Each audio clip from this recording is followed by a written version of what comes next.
रात्रीचे 2 वाजलेले असतात. अचानक मोबाईलच्या स्क्रीनवर इंस्टाग्रामचं नोटिफिकेशन चमकतं. Hi, you look cute. आणि तिकडं एका कोपऱ्यात बेडवर पसरलेला पप्या हलकस स्माइल करतो. पप्या म्हणजे लय रंगेल गडी. गडी म्हणजे असा की त्याच्याकडे स्वस्तातला फोन. पण तुम्ही जर त्याचं इंस्टाचं प्रोफाईल बघितलं तर म्हणाल पप्या एकदम रिच माणूस आहे. महागडी कार, हे ब्रँडेड कपडे, फॉरेनचे ट्रिपचे केलेले फोटोज आणि शेवटचं बोलणं इतकं स्मूथ की समोरची पोरगी 2 दिवसात त्यासाठी पाक घायाळ होऊन जाते. पप्या सुरुवातीला गुड मॉर्निंग पासून सुरुवात करतो, मग लेट नाईट कॉल्स आणि शेवटी मी तुझ्याशिवाय जगू शकत नाही इथपर्यंत पोहोचतो. आणि एक दिवस तिला म्हणतो, माझी थोडी एक मदत करशील का? बस. मग तिथून सुरू होतो इमोशन्सचा गेम आणि पैशांचा स्कॅम. म्हणजेच अशी ही गंडवागंडवी. पण विचार करा मंडळी, जर पप्याचा हाच एक किस्सा इतका डेंजर असेल तर नवी मुंबई जवळच्या मानपाडा भागात एका तरुणानं 140 तरुणींना अक्षरशः लाखो रुपयांना गंडा घातलाय. तो तरुण म्हणजे आदर्श म्हात्रे आणि त्याला रंगेहात अटक देखील करण्यात आली. या आदर्श म्हात्रेनं तब्बल 140 पोरींना कसं फसवलं? सोशल मीडियावर प्रेमाचं जाळ टाकून त्यानं पोरींना आपल्या ट्रॅपमध्ये कसं ओढलं? हाच सगळा लव्ह स्कॅम आपण आजच्या व्हिडिओच्या माध्यमातून जाणून घेणार आहोत. नमस्कार, मी प्रथमेश आणि तुम्हाला तर माहितीये आपला विषयच भारी. मंडळी, नवी मुंबई भागातली घटना. सगळीकडे सध्या एकाच नावाची चर्चा रंगली, ती म्हणजे आदर्श म्हात्रे. सोशल मीडियावर गोड गोड बोलणारा, महागड्या गाड्यांमध्ये फिरणारा, स्वतःला कधी इस्रो सायंटिस्ट, कधी IPS ऑफिसर तर कधी मोठा सरकारी अधिकारी सांगणारा हा तरुण प्रत्यक्षात प्रेमाच्या नावाखाली तरुणींना अक्षरशः जाळ्यात ओढत होता. आणि हे काही 2-4 पोरींपुरतं मर्यादित नव्हतं. पोलिसांच्या प्राथमिक तपासात तब्बल 140हून अधिक तरुणी त्याच्या जाळ्यात अडकल्याचं समोर आलंय. ही संख्या ऐकून पोलीस सुद्धा अक्षरशः थक्क झालेत.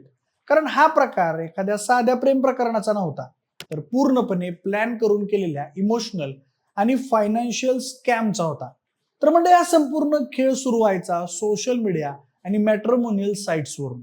Instagram, Facebook, dating apps, matrimonial platforms, जिथे जिथे एखादी सिंगल, डिओसी, विधवा किंवा लग्नासाठी योग्य जोडीदार शोधणारी महिला दिसायची तिथे आदर्श एंट्री यायचा. पण गंमत म्हणजे त्याचं खरं नाव सुद्धा प्रत्येक वेळी खरं नसायचं. कधी स्वप्नील वारुळे, कधी जयेश नाईक, कधी तन्मय म्हात्रे, कधी हेमंत गायकर अशी नावं वापरून हा वेगवेगळ्या प्रोफाईल्स मधून महिलांशी संपर्क साधायचा. म्हणजे एका व्यक्तीचा पूर्ण मल्टीवर्स सुरू होता. फोटो तोच, पण आयडेंटिटी रोज नवीन असायची. त्याचं टार्गेटही रॅन्डम नव्हतं. तो मुद्दाम फायनान्शियल स्ट्रॉंग आणि सुशिक्षित महिलांना टार्गेट करायचा. Corporate sector, banking, doctors, engineers किंवा ऑफिसर्स. म्हणजे अशा महिला ज्यांच्याकडे स्टेबल इन्कम आहे, ज्यांचा क्रेडिट चांगला आहे आणि बँक लोन सहज मिळू शकतात, अशा महिलांभोवती तो फास्ट टाकायचा. सुरुवातीला अगदी सभ्यपणे चॅट सुरू व्हायची. तुम्ही खूप मॅच्युअर वाटता, आजकाल खरं प्रेम कुठं उरलंय, अशा डायलॉग्सने इमोशनल कनेक्शन तयार करायचा. मग रात्रीचं फोनवर बोलणं, लॉंग चॅट्स, फ्युचर प्लॅन्स, लग्नाचा आमिष दाखवायचा. त्यानंतर हळूहळू समोरच्या व्यक्तीला वाटायला लागायचं हा बाकी लोकांसारखा नाहीये, हा खरंच जेन्युइन पोरगा आहे. आणि इथेच खरा गेम सुरू व्हायचा. काही महिलांना तो आलिशान गाड्यांमध्ये फिरवायचा, महागड्या हॉटेलमध्ये घेऊन जायचा, स्वतःभोवती सक्सेस आणि लक्झरीचं खोटं चित्र तयार करायचा. त्याच्याकडे पैसा आहे अशी एक इमेज तो बिल्डअप करायचा. अनेक महिलांना वाटायचं की त्यांचं आयुष्य आता सेटल होणार आहे. काहींना तर त्यानं लग्नाची आश्वासनं सुद्धा दिली, काही सोबत फिजिकल रिलेशन्स देखील ठेवले. पण त्या सगळ्या रोमॅन्टिक मूवीच्या मागे ऍक्च्युअल स्क्रिप्ट मात्र काही वेगळीच होती. कारण जेव्हा एखादी महिला पूर्णपणे विश्वास ठेवायला लागायची तेव्हा तो अचानक एखादी इमोशनल स्टोरी करायचा आणि पैशांची मागणी करायचा. पोलिसांच्या माहितीनुसार अनेक महिलांचे डॉक्युमेंट्स वापरून त्यांच्या नावावर लाखो रुपयांचं लोन त्यानं काढलेलं होतं. तर काही महिलांच्या अकाउंट्स मधून थेट पैसे ट्रान्सफर केले. आणि सगळं गोड बोलून पद्धतीने होत होतं की अनेकांना शेवटपर्यंत आपण फसतोय हे कळूनच येत नव्हतं. कारण त्यांच्यासोबत इमोशनल अटॅचमेंट इतकी स्ट्रॉंग बनवली जायची की समोरची व्यक्ती स्वतःच मदत करत असल्यासारखी फील करायची. आणि एकदा पैसे मिळाले की हा माणूस अचानक गायब व्हायचा. धक्कादायक म्हणजे अनेक महिलांनी सुरुवातीला तक्रारच केली नाही, कारण समाजात बदनामी होईल, लोक काय म्हणतील या भीतीनं अनेक जणी शांत राहिल्या.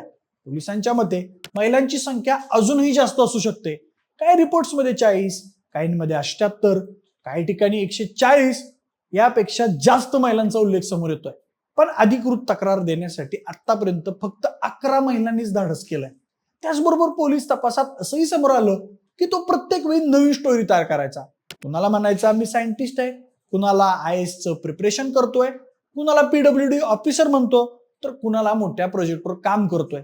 काही महिलांना वाटायचं की त्यांना परफेक्ट पार्टनर मिळालाय, कारण तो त्यांच्या लाईक्स डिसलाईक्स लक्षात ठेवायचा, इमोशनल सपोर्ट द्यायचा, मग महिला देखील त्याच्यावर विश्वास ठेवायच्या.